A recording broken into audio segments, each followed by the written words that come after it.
Elle va commencer la vidéo de Stevie. Partagez, likez, commentez sans repos. Elle va commencer la vidéo de Stevie.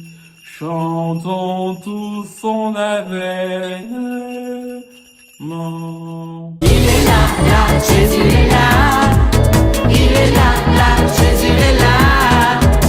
Bonjour tout le monde et déjà joyeux Noël à tout le monde. J'espère que tout se passe bien en famille avec les papas, les mamans, la grand-mère. Dites-lui bonjour. D'ailleurs, j'en profite pour vous dire de prendre les téléphones, les ordinateurs de vos pères, de vos cousines, de vos grand-mères, de vos tantes et vous mettez vous abonner à leur place. Prenez leurs ordinateurs, prenez leur compte, vous vous abonnez. Et on va commencer cette vidéo dans laquelle je vais revenir sur le business des albums de Noël. Pourquoi ça marche autant, notamment aux États-Unis. Je vais vous parler des 15 albums de Noël les plus vendus sur le territoire américain. Et aussi, bien sûr, on va un peu toucher à l'actualité avec ce gros tube-ci.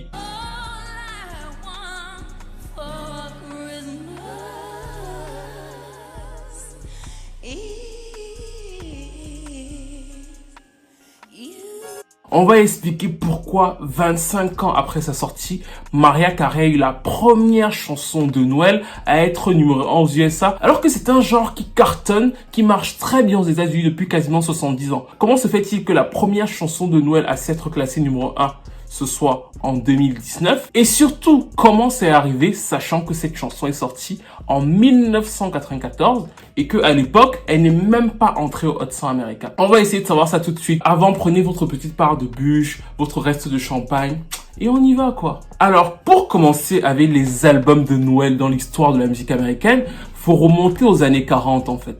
Les chants de Noël ont toujours existé parce que c'est un rapport avec la chrétienté. Donc ça existait déjà au Moyen-Âge en Europe. Il y a toujours eu des comptines de Noël chantées aussi bien par des enfants qu'à l'église. Ça a toujours existé. Et aux États-Unis, même si ça a toujours existé du fait de la grande chrétienté de ce pays, et on l'a vu dans la vidéo sur Kanye West, en fait, même si ça a toujours été présent, ça s'est matérialisé au début du XXe siècle. C'est-à-dire que les chants de Noël ont peu à peu pris le pas dans l'espace public, notamment avec l'apparition de films télévisés, mais surtout et surtout du fameux Père Noël en fait. Ça a commencé à représenter un esprit très familial de la famille américaine et ça s'est totalement accentué après les guerres, notamment après la Seconde Guerre mondiale. C'est après la Seconde Guerre mondiale que aussi bien le gouvernement américain que la société américaine s'est focalisée sur Noël parce que vous remarquerez que beaucoup de premières chansons de Noël, ce sont des chansons comme celle-ci.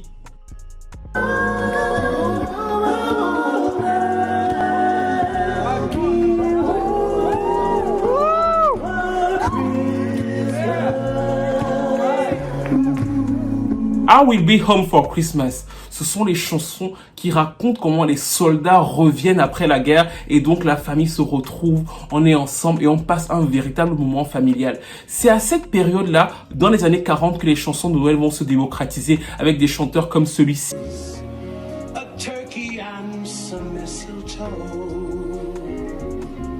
Ou encore celui-ci.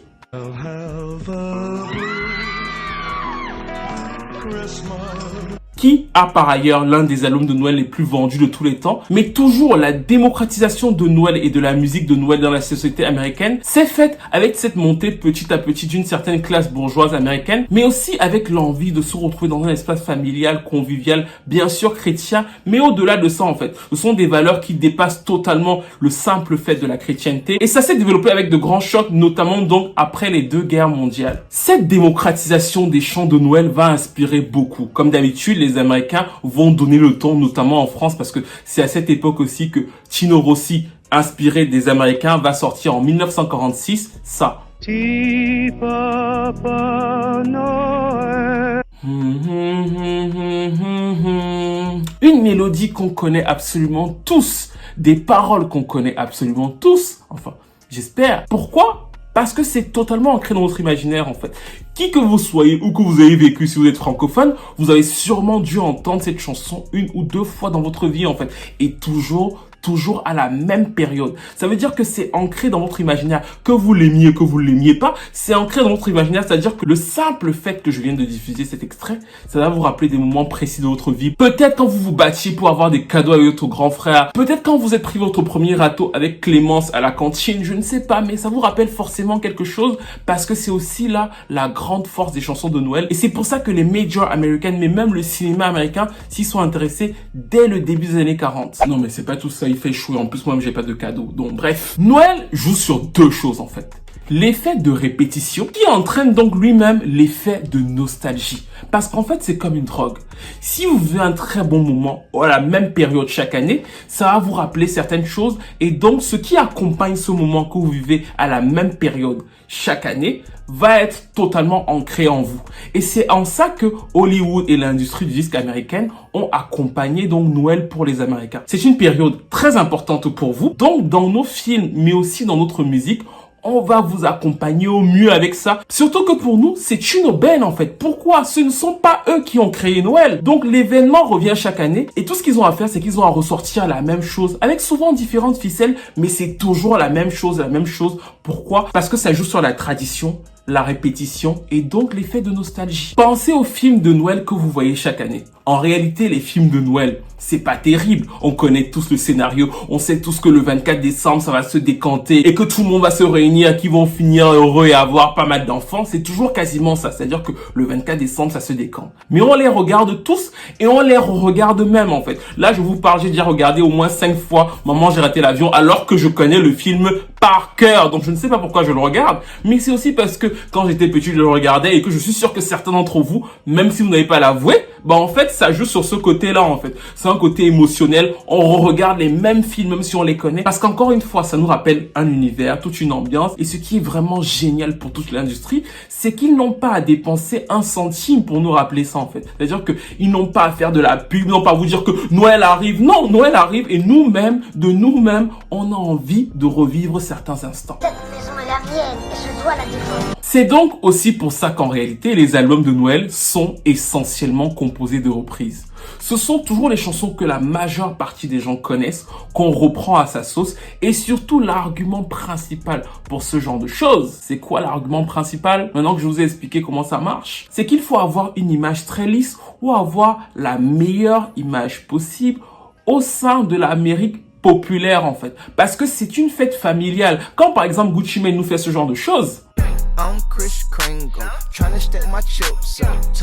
il est tout à fait conscient que c'est un délire et que ça ne va jamais se vendre en tant que chanson de Noël parce qu'il faut que ce soit très familial, très stable, très lisse pour que ça passe le mieux. Et c'est aussi pour ça que l'homme qui a l'album de Noël le plus vendu de tous les temps, c'est bien sûr Elvis Presley avec son album de Noël sorti en 1970 qui s'est vendu à 20 millions d'exemplaires. Et là, je vois certains me dire « Oui, Stevie, tu dis Elvis Presley, bonne image, alors qu'il était comme Claude François. Eux, ils aimaient seulement les fruits verts selon les mots de Claude François. » Oui, parce que Elvis, malgré tout ça, a toujours et encore une très bonne image. Et surtout, au moment où il sort son album de Noël, il est encore le grand Elvis, en fait. C'est-à-dire qu'il a encore le côté très beau gosse. Il touche encore très bien cette Amérique puritaine. Il reprend très bien les classiques qu'il veut l'entendre. Et surtout, c'est son prime. Donc, c'est encore un très gros vendeur. Donc, l'album va très bien se vendre. Et depuis qu'il est mort, l'album continue de très bien se vendre. Donc, c'est lui qui a l'album de Noël le plus vendu sur le territoire américain avec 20 millions d'exemplaires. Après lui, on a le projet du plus grand saxophoniste au monde. C'est bien sûr Kenny G avec son album Miracles qui s'est écoulé à 7 millions d'exemplaires et qui est sorti en 94. C'était ça.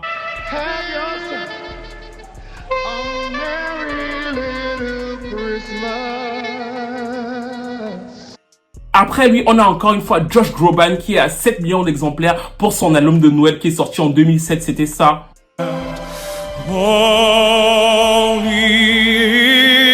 Puis on a une compilation de Now, All I Want for Christmas. C'est une compilation où on retrouve donc plusieurs classiques de différents artistes. Et cette compilation s'est écoulée à 6 millions d'exemplaires. Et enfin, on a donc la 5e position Mariah Carey avec son album de Noël qui a été réédité cette année et qui lui-même totalise à ce jour 5,5 millions d'exemplaires sur le territoire américain. Je ne vais pas vous faire tout le top parce que je pense que ce serait chiant. Ou alors il faudra me dire dans les commentaires, Stevie, on veut le top exact et tout. Mais il faut savoir que dans le top 30, il y a quasiment que 2 chanteurs noirs et notamment 2 chanteurs de soul. Ils sont dans le top 10, c'est bien sûr Nat King Cole qui avait un des albums de Noël les plus populaires. Parce qu'en fait, ces 2 chanteurs-là, Nat King Cole et Johnny Mathis, sont dans la vibe soul crooner. Au moment où ils sortent leurs albums de Noël, à savoir en 1958 et en 1963, ce sont vraiment des chanteurs black qui portent totalement ces chansons de Noël. Ils les interprètent à leur propre manière et ça touche le public américain. Nat King Cole va faire 6 millions d'exemplaires en 63 et c'est absolument immense. Mais pour l'interprète qu'il est, vous comprenez?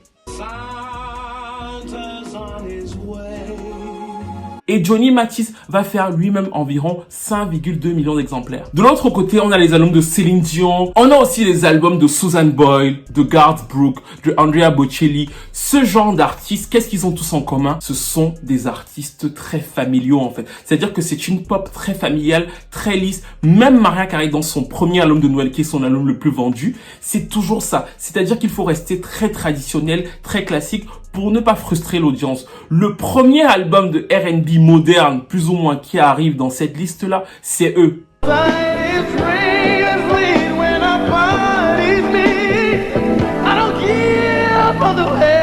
Ce sont les Boyz II Men avec leur album de Noël de 93. Et même cet album-là, il est environ à 1,8 million d'exemplaires. C'est le premier de l'ère moderne, c'est-à-dire que c'est le premier des 20 dernières années. Mais c'est aussi parce qu'en réalité, les chanteurs de R&B moderne n'ont pas ce côté très classique, très lisse que doivent incarner l'esprit même des albums de Noël. C'est totalement différent d'un Elvis Presley qui, en plus, lui, d'avoir déjà l'album de Noël le plus vendu, en a 3 ou 4 autres qui tous sont déjà à 4-5 millions d'exemplaires en fait. C'est-à-dire que encore une fois, c'est l'effet de répétition. On achète les mêmes choses, les classiques, les trucs dans lesquels on se reconnaît. Et c'est pour ça que les chanteurs de R&B modernes, qui ne sont pas dans la vibe crooner pop soul des années 60, eux, ils ne sont pas dans cette vibe, ont toujours eu beaucoup de mal à breaker en fait. L'un des seuls autres qui a vraiment breaké avec un album de Noël, c'est bien sûr lui. Luther Vandross et lui.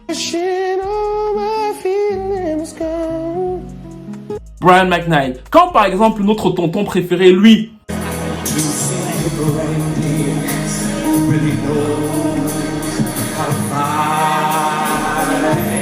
a sorti son album de Noël en 2016, c'est d'ailleurs son dernier album de Noël en date, les critiques étaient très froides. Pas simplement à cause de la qualité de l'album qui en réalité est très bon en fait, c'est vraiment un album de Noël, mais c'est en réalité parce qu'il n'a pas l'image, il n'a pas le côté très lisse. Et c'est peu de le dire. Il n'a pas la carrure, pas artistique, mais en termes d'image, pour pouvoir vendre un album de Noël, avec tout ce que Noël représente, aux foyers américains en fait. C'est pour ça que beaucoup d'artistes dont R&B à la fois, les Gino Wine ou bien les Tank, ont du mal, mais toujours eu beaucoup de mal à vendre des albums de Noël, alors que c'est sûr que un Justin Timberlake, à sa grande époque, aurait très bien pu le vendre parce que ça correspondait totalement à son format et totalement à son image. Mais en plus, ces albums de Noël ont un argument commercial absolument formidable. C'est-à-dire que ils ne sont pas difficiles à produire. C'est quoi? Ce sont des albums principalement composés donc de reprises qui doivent rester le plus fidèles à l'original possible. Tu dois apporter ta patte, mais tu ne dois pas non plus faire des arrangements trop fous en fait. Il faut rester le plus classique possible. Alors bien sûr que ça peut être difficile de faire du très classique, mais en réalité, ce n'est pas un effort artistique comparable à celui de penser, de rechercher pour faire un vrai album en fait. Et c'est aussi pour ça qu'on a fait faire ces albums-là à des chanteuses comme Céline Dion, Mariah Carey. Dans l'époque des crooners, dans l'époque des voix, on vous fait faire des albums à voix parce que les gens aiment vos voix. Donc ils vont aller acheter vos albums de reprise. Mais c'est pas des grands efforts artistiques qui sont faits et ce ne sont pas non plus d'énormes coûts financiers qui sont derrière en fait. Et encore, surtout, pas mal de ces chansons sont libres de droit parce que ça fait trop longtemps qu'elles ont été créées, donc les droits sont libres, donc tu te fais du cash en plus de manière hyper simple. Et c'est donc là qu'on arrive au classique de Mariah Carey, à savoir All I Want for Christmas Is You. Le titre est sorti en 1994. Seulement, ce n'est que cette année, ce n'est que maintenant qu'il a été premier aux États-Unis. Avant ça, il n'avait jamais eu la première place et on va essayer de comprendre pourquoi ça s'est fait ainsi. Il faut savoir qu'à la base, Mariah ne voulait pas enregistrer d'album de Noël. She was like, no! C'est son mari, Tomimoto, là, qui était à la tête de Sony, qui lui a dit non, il faut qu'on enregistre ce disque de Noël. En fait, Tomimoto, là, pour moi, et vous verrez ça au fil de mes vidéos, je sais, je vous dis ça souvent, c'est un autre grand génie du marketing. Au moment où il propose à Mariah Carey de faire un album de Noël, elle est réticente. Mais lui, il a une idée de génie. Pourquoi? Parce qu'elle vient de sortir son album pop vocal le plus lisse en fait. Music Box, qui sort donc en 93, c'est l'album le plus pop vocal lisse de Mariah Carey. C'est-à-dire que c'est son album le plus large public, c'est son album qui correspond le mieux à cette audience très familiale en fait. Donc de fait, quand elle le sort et que ça cartonne, il se dit, pour continuer dans cette vague-là, et t'imposer et surtout te maintenir visible sur la scène, parce que c'est ce qu'il va faire. Il va maintenir Mariah Carey toujours très visible. Pour te maintenir toujours visible, on va sortir un album de reprise de chansons de Noël. Tout le monde les connaît, ils viennent de t'écouter sur Music Box, ils aiment ta voix, donc ça va se vendre très bien en fait. Fais-moi confiance, va faire l'album de Noël. En plus, elle adore Noël. Donc, au début, elle est réticente, mais après, elle se dit, bah, vu que moi j'adore Noël, j'adore le Père Noël, j'adore tout ce qui a rapport avec le Père Noël, je vais aller le faire. Et donc, elle entre en studio. Au début, elle n'était pas censée enregistrer de nouveaux titres. Comme je vous ai dit, c'était pour du cash et de l'exposition. Donc là, maintenant, c'est elle qui va se dire en studio, j'aimerais quand même bien donner plus de moi, en fait. Je veux enregistrer un titre de Noël. Et surtout, sur ce titre de Noël que je vais enregistrer, je veux qu'il sonne comme un vieux titre, comme un titre de l'époque. Et c'est à ce moment précis que se trouve le génie que Mariah Carey elle-même, elle a eu. Parce qu'elle a fait une chanson de Noël qui sonne comme une chanson des années 50 en fait. Quand vous écoutez All I Want for Christmas Is You, et c'est pour ça que beaucoup de gens croyaient au début que c'était une reprise de Mariah Carey, elle sonne exactement comme une chanson du début des années 50, comme les autres classiques de Noël en fait. Elle sonne exactement pareil avec ce côté un peu entêtant, ce côté un peu doo-wop et la mélodie très enjouée. C'est un peu dans cet esprit-là et c'était quelque chose de volontaire. Inspired by songs from the 60s or the 50s where you couldn't help but be happy when you heard them. Donc, on se focalise sur ce disque qui doit très bien se vendre et qui se vendra très bien. Et de l'autre côté, la chanson est envoyée aux radios. Il se trouve qu'elle sera 12e des radios, ce qui est très bien pour une chanson de Noël. Mais à l'époque, pour les scores de Mariah Carey qui sont absolument immenses, ce n'est pas non plus extraordinaire.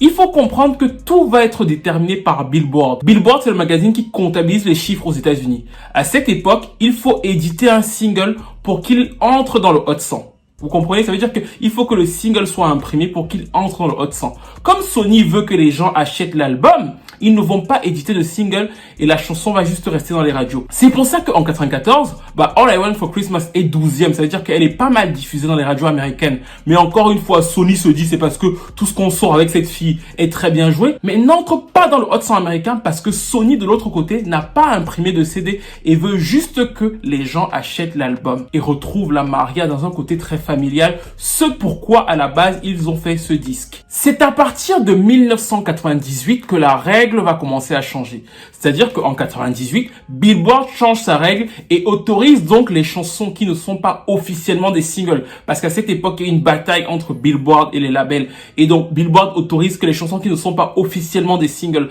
entrent au Hot 100. Et c'est donc grâce à ça que entre 94 et 2000, déjà 6 ou 7 ans après sa sortie, All I Want for Christmas va entrer au Billboard à la 83e place en fait.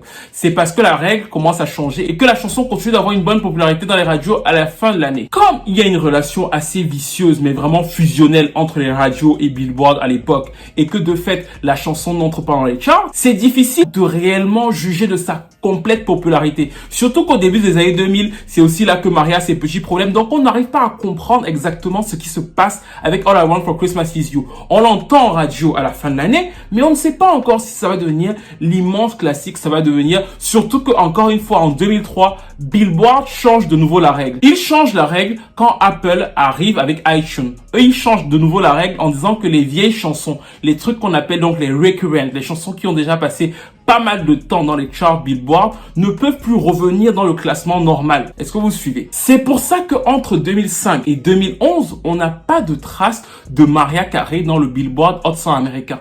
La chanson se vend, on voit bien que sur le chart download, très souvent les gens vont écouter la chanson naturellement, mais elle n'est pas classée au Billboard parce que Billboard avait pour règle à cette époque de ne pas accepter les anciennes chansons. À l'époque, même pour contourner un peu cette règle, ils avaient sorti la version avec Justin Bieber pour lui permettre en 2010 de revenir dans les charts. Mais même là, avec les nouvelles versions et son deuxième album de Noël, ça n'avait pas permis à All I Want for Christmas d'avoir un véritable rebond dans les charts. Ce qui va vraiment tout changer et qui va vraiment porter cette chanson, c'est un événement malheureux en fait. C'est ça. Love you, Quand Whitney Houston va mourir, Billboard va de nouveau changer sa règle. Parce que quand Whitney Houston va mourir, les gens vont aller acheter en masse tous les singles de Whitney Houston. Et de fait, ils vont dire que c'est désormais autorisé qu'une chanteuse qui est décédée et donc qui a de vieux titres puisse entrer au Hot 100. Donc Whitney Houston va entrer, mais quelques mois plus tard, bien sûr, comme là d'un coup on va voir exactement le parcours de All I Want for Christmas Is You, le titre va revenir à la 29e place en 2012 dans les charts. Depuis les années 2000, il se vendait, mais comme on ne pouvait pas le tracer, c'était difficile pour tout l'écosystème américain de véritablement se focaliser sur cette chanson. Et depuis 2012, vous avez dû vous en rendre compte, c'est de plus en plus fort en fait. C'est de plus en plus fort, elle est de plus en plus matraquée à chaque période de Noël. Et surtout le coup de pouce qui n'était pas attendu et qui est vraiment déterminant, c'est le streaming en fait. C'est-à-dire que encore une fois, le souvenir, ces trucs-là n'ont pas besoin de grosses pubs. Les Américains notamment se dirigent légitimement dès le 1er novembre vers les playlists de Noël. Et dans ces playlists de Noël, on retrouve donc tous les classiques de Noël parce qu'encore une fois, c'est le souvenir. Donc on retrouve les versions qu'on connaît bien et notamment donc All I Want for Christmas Is You qui est en plus la plus moderne de toutes ces chansons-là. Donc elle est dans toutes les playlists de Noël et comme les playlists de Noël cartonnent avec le streaming, de fait, ça a propulsé Mariah Carey et toutes les autres chansons de Noël. Si vous regardez le Billboard Hot 100 cette semaine, vous allez voir que bien sûr Mariah Carey est première, mais il y a plein d'autres chansons de Noël qui sont revenues. Il y a énormément de titres de Noël, notamment le plus vendu de tous les temps, White Christmas, et celui-ci. Christmas card arrived. May your days, may your days, may your days be long and bright.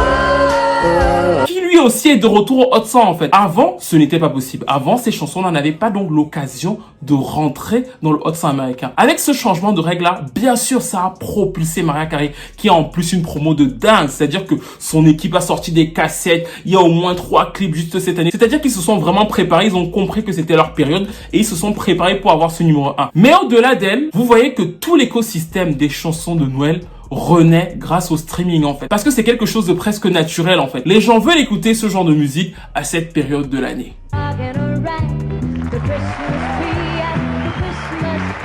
Ça, c'est donc le titre qui est 3e cette semaine aux États-Unis en fait. C'est un titre de Brent Lally qui date de 1957 en fait. Rockin' Around Christmas Street. C'est-à-dire que c'est un immense tube de l'époque qui réussit encore une fois à être un immense tube en 2019 parce que on aime le classique en fait, on aime le traditionnel et je vous préviens, dans les années à venir, il y a de très fortes chances que Brent Lally, elle aussi, puisse se classer en tête du Hot 100 tellement la chanson est très très forte en fait. Quand on voit les chiffres de la chanson, on se rend compte que le titre est vraiment très très écouté et si ça continue comme ça, si la règle ne change pas, elle aussi pourra prétendre pendant une semaine ou deux dans les années à venir à avoir sa chanson en première place même si elle n'est plus là au Hot 100 américain. La manière de décompter le Billboard a changé. Ces chansons en profitent et c'est aussi surtout la preuve que l'esprit de Noël, c'est l'esprit de Noël quoi. Quelles que soient les années, quelles que soient les décennies, c'est le même. On veut se retrouver en famille, entre vous et moi, musique, feeling, ce genre de choses. On veut passer du temps ensemble, s'amuser un peu. C'est vraiment ce sentiment d'éternité, de fraternité qu'on retrouve même dans les charts musicaux américains en fait. Et d'ailleurs, il faut savoir que les gens qui sortent des albums de Noël, les artistes qui sortent des albums de Noël tout le temps là et qui n'en vendent pas beaucoup, faut bien comprendre que ce ne sont pas des fous en fait. Certes, ils n'en vendent pas beaucoup quand ça sort, mais vu que Noël, encore une fois, arrive chaque année, tu peux toujours faire un peu ta promo comme Mary J. Blige, quoi. Mary J. Blige fait toujours sa promo de Noël classique, là. This Christmas, and as we trim the tree, how much fun it's gonna be together. Et chaque année, on te voit à la télé, donc quelques personnes peuvent aller acheter. En fait, c'est quelque chose qui est éternel. Et un jour, peut-être que si elle réédite son album dans 10 ans, elle aura une bonne chanson. Elle pourra se dire que j'ai enfin mon espèce de soul Christmas R&B, voilà, qui va commencer à monter aussi dans les charts, en fait. C'est des albums qui sont supposés ne jamais mourir. C'est aussi pour ça qu'encore une fois, les gens qui font du rap très très mainstream, quand ils font des trucs de Noël, ça donne ça. Ou même les chanteuses de R&B, parce que le titre des Destiny Child à l'époque n'a pas été un gros succès, ça.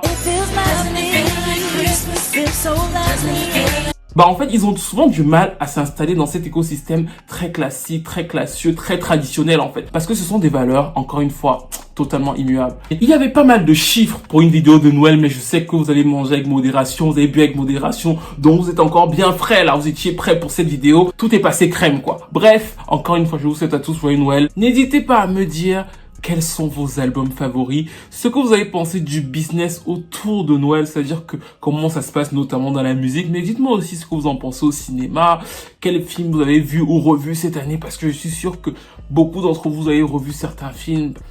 C'est inévitable. Dites-moi ce que vous pensez de tout ça, des chansons de Noël, si vous en aimez. Moi, mon album préféré de Noël reste Snowflakes de Toni Braxton parce que je trouve que il a le côté très R&B sur certains titres et en même temps, il est très classique dans son genre. Donc, c'est mon préféré. Mais j'aime aussi beaucoup celui de Luther Vandross. J'aime aussi beaucoup celui de Brian McKnight. Bref, quels sont vos albums de Noël préférés? Ceux que vous écoutez le plus, ceux que vous avez le plus écouté cette année? Dites-moi tout dans les commentaires. Et encore une fois, joyeux Noël. Merci à vous tous pour votre soutien. Et on se retrouve très vite avec Stevie Close pour une nouvelle vidéo. Elle est terminée la vidéo de Stevie. Likez, commentez, surtout partagez. Elle est terminée la vidéo de Stevie. Abonnez-vous pour le revoir prochainement.